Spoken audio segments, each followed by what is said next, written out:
Thank you so much for being with us. We greatly appreciate it. Of course, Dr. Halperin, of course, served in 4 administrations, and this is the very thing he did at the beginning of the Clinton administration, talk about the military response, what's legal, what's not legal as it pertains to drug cartels. So give us your reporting from inside the White House. There does seem to be, again, listening to the statement, a separation here. We know the history. A lot of people in the White House don't like Pete Hegseth. A lot of people in the transition team, powerful people in the transition team, got tired of him lying to them, according to my reporting, got tired of him lying to them time and time again. And he's just not a beloved figure there, and he's certainly not a beloved figure on Capitol Hill among Republicans. Yeah. So the question is, what are you hearing inside the White House? Also, what about Admiral Bradley? We haven't heard much about him and resignations. So there are a couple things here. There are a couple things here. First, you're right. The Secretary Hegseth, not a popular figure in the West Wing. His one defender has been, to this point, President Trump, although even he was irritated during the transition about the lack of the Hegseth wasn't forthcoming. Now, is that because he likes Hegseth or because he doesn't like turnover? It's a little bit of both. I'm told he does like Hegseth. He likes his performance on camera. That's why he got the job in the first place, his Fox News days.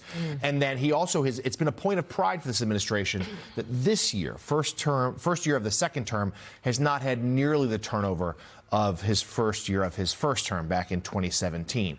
I think it's of note, we didn't see President Trump yesterday. He held no public events. He's been pretty active on Truth Social, but nothing about this. We are supposed to see him later today, however, so we'll see. It's been described to me that he is still standing with Hegseth, but Trump's loyalty only goes so far. He stands with you until he doesn't. We know he's watching media coverage. Let's see how this plays out. He's seeing how Republicans react. And then in terms of Admiral Bradley, he's someone who, you're right, is being very much clearly pointed as the fall guy right here. Secretary Hegseth's tweet last night, meant to be supportive, clearly singled out that he's the guy. I think we'll be hearing him on Capitol Hill before too long. I think lawmakers are going to want to speak to him. But let's also remember another name, Admiral Alvin Halsey. Halsey was the head of Southcom. He was in charge of that region. He resigned after a heated meeting with Secretary Hegseth back in early October, about a month after this, in the middle of all of these strikes. He's staying on to the end of the year, but he's leaving far sooner than he was supposed to, in part because it's reported he was uncomfortable with the legality or lack thereof of what we're seeing off the coast of Venezuela. And Willie, think about this. Think about how chilling it is for Pete Hegseth that you have somebody who resigned in anger, reportedly over this.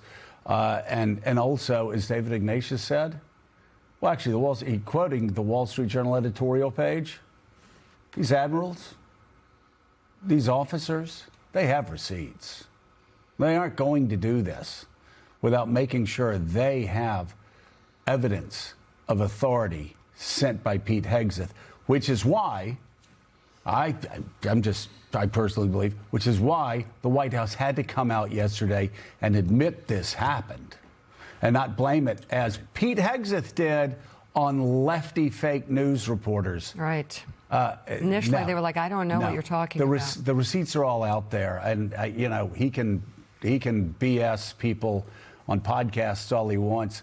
You're not going to be able to do that with the top admirals. Yeah, the reflex is to blame the media. But in this case, it's not going to work because someone like Admiral Bradley, who has a career's worth of experience, but also goodwill inside the Pentagon among people that he's worked with and, frankly, within the White House, it's not going to work. The other angle of this story that we're going to talk about more is this